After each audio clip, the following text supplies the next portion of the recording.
陆源，向真敌后迈向的围城，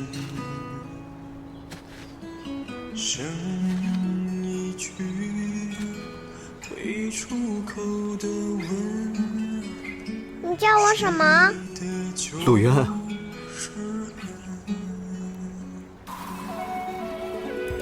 你不是陆源？不是，我是陆家丫头。陆家丫头？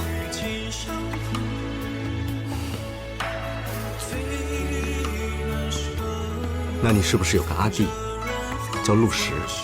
不是，我阿弟他叫陆家小子。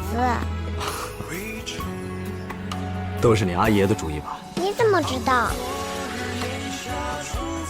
因为你阿爷只希望你们是南孟湖野生野长的无名小儿，不登奴籍，不食兵戈，所以瞒报了姓名吧。